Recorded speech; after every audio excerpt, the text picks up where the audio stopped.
Hello hi friend, कसे आहात तुम्ही? आय होप सगळे ठीकच असतात. तर माझ्या कुकिंग चॅनलमध्ये मी तुमचं मनापासून स्वागत करते. आणि हो फ्रेंड्स, रिक्वेस्ट आहे की ही जी रेसिपी आहे ना, स्किप न करता असंच पुढे कंटिन्यू पाहत राहा. रेसिपीला सुरुवात करण्याच्या अगोदर तुम्ही माझ्या चॅनलला सबस्क्राईब केलं नसेल तर प्लीज रिक्वेस्ट करते की माझ्या चॅनलला सबस्क्राईब करा आणि जेवढं होईल तेवढं शेअर आणि लाईक करायला विसरू नका. तर मी तुमच्यासाठी एक रोज नवीन छान छान अशी रेसिपी घेऊन येत आहे. आजही घेऊन आलेली आहे. चला तर मग वेळ लागला तर रेसिपीला सुरुवात करूया. तर तुम्ही थंबनेलवरून किंवा टायटलवरून ओळखलेच असेल की आज इथं आपण कोणती रेसिपी बनवत आहे. तर त्याच्यासाठीच इथं मी काय केले, 4 ते 5 इथे हिरवी मिरची घेतली आणि त्याला ना मिक्सरमध्ये बारीक करून घेतली. तर गॅसचा फ्लेम करून कढई ठेवली. थोडीशी कढई तापल्याच्या नंतर इथं मी काय केले, तेल ॲड केले.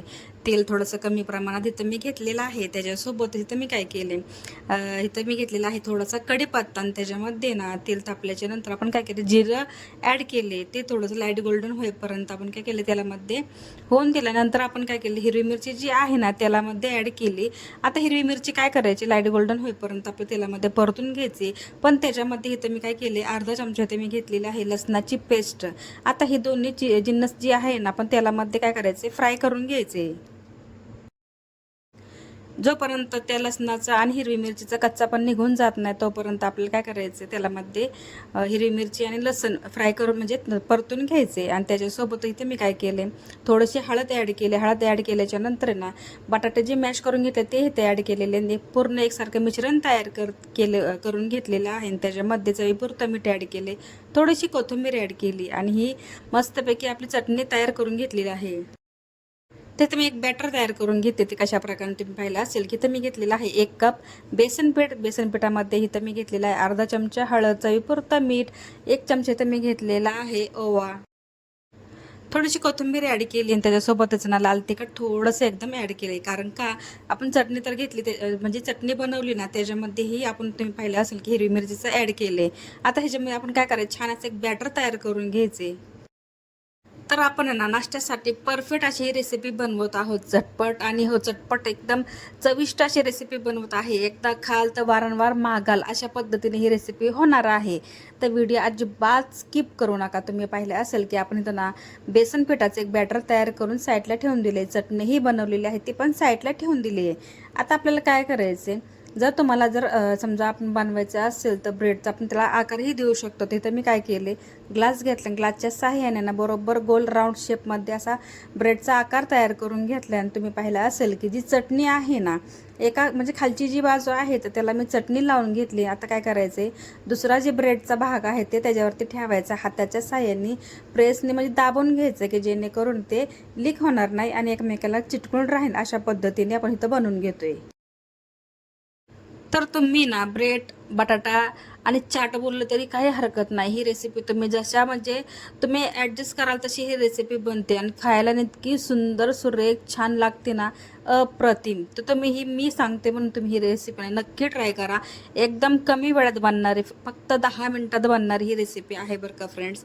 आणि त्याच्यासोबतच वरून क्रिस्पी, आतून एकदम मऊ सूत अशी ही रेसिपी आपली आहे. तर एकीकडे नाही तर मी तेल तापायला ठेवलेलं आहे. कारण आपली जी टिक्की बनवली ना त्यासाठी आपण काय करायचं, ते फ्राय करायला तर तेल गरम पाहिजे ना, त्यासाठी मी तेल इथं ठेवलेलं आहे.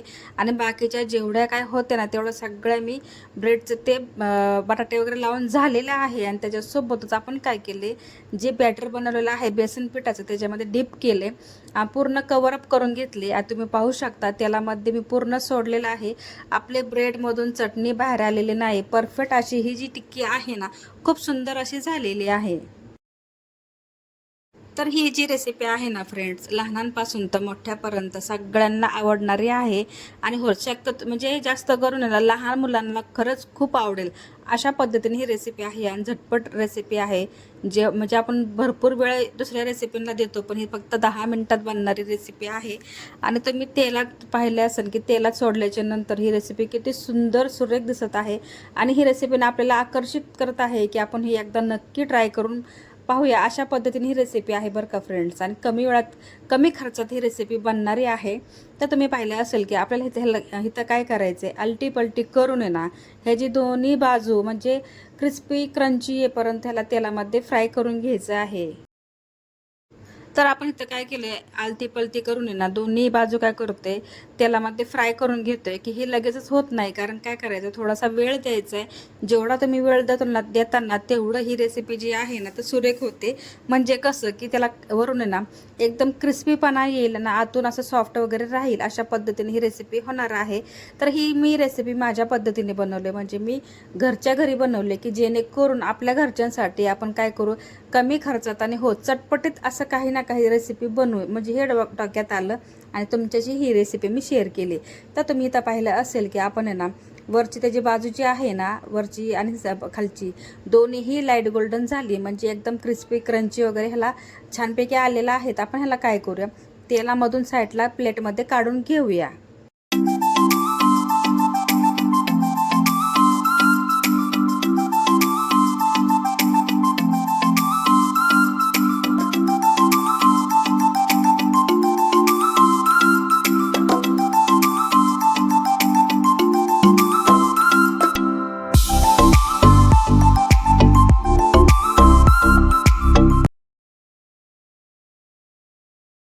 तर मी सर्व काय आहे ना तर प्लेटमध्ये काढून घेतली आणि आपलं प्लेटिंग तर चालू करूया. म्हणजे प्लेटिंग तुम्ही म्हणताना काय करायचं, तर तुम्ही इथं पाहिलं असेल की मी प्लेटिंगसाठी ना इथं काय काय जिन्नस घेतले. म्हणजे ते मी घेतलेलं आहे बारीक करून, इथं कांदा घेतलेला आहे, टोमॅटो घेतलेला आहे, दहीमध्ये थोडंसं साखर ॲड केली, ते फेटून घेतले, हिरवी मिरची घरी तयार केली आणि ती कशा पद्धतीने केली ते आधीच्या व्हिडिओमध्ये आहे, आणि टोमॅटो केचप घेतलेला आहे. आता डायरेक्टली हे आपण एकदम तर खाऊ शकत नाही. ह्याला काय केले, 4 भागामध्ये इथं मी कट केलं, जेणेकरून इझिली आपल्याला खाता येईल. तर तुम्ही इथं पाहिलं असेल की जी टिक्की आहे ना, म्हणजे इथं कट करून घेतली आणि त्याच्यावरती मस्त असा कांदा मी ना बारीक बारीक चॉप करून घेतला होता ना, तो ह्याच्यावरती ॲड केला. त्याच्यासोबतच आपण इथं टोमॅटोही बारीक बारीक चॉप करून घेतले, तेही ह्याच्यावरती ॲड केलेत. आणि इथं दही जी फेटून घेतले होते ते पण ॲड केले. आता इथं मी काय करते, हिरवी चटणी वगैरे आहे ते पण ॲड केली आहे आणि खूप सुंदर अशी आपली रेसिपी दिसते. तर तुम्हाला ही रेसिपी कशी वाटली नक्की मला कॉमेंटमध्ये सांगा. व्हिडिओ आवडला असेल तर आपल्या व्हिडिओला लाईक, शेअर, सबस्क्राईब करायला विसरू नका. भेटूया नेक्स्ट व्हिडिओमध्ये. तोपर्यंत स्वतःची काळजी घेत राहा. सर्वात महत्त्वाचं खात राहा, आनंदात राहा, हसत राहा आणि हो, आपल्या चॅनलला ना जेवढं होईल तेवढं शेअर करायला विसरू नका. सर्वात महत्त्वाची गोष्ट म्हणजे ज्यांनी हा व्हिडिओ पाहिला असेल ना, त्यांचं खरंच खूप मनापासून धन्यवाद करते. आणि हा व्हिडिओ मी इथं सेंड करते. तर माझ्या चॅनलला प्लीज शेअर करा, लाईक करा. कारण काय होतं की जेवढं तुम्ही मला सपोर्ट करता ना, तर तेवढं मला दुसऱ्या दिवशी व्हिडिओ बनवण्यासाठी ना खरंच खूप आनंद होतो आणि प्रोत्साहित होतं, की मी आणखीन आणखीन तुमच्यापर्यंत छान छान असे व्हिडिओ घेऊन येत जाऊ. तर प्लीज सपोर्ट करा.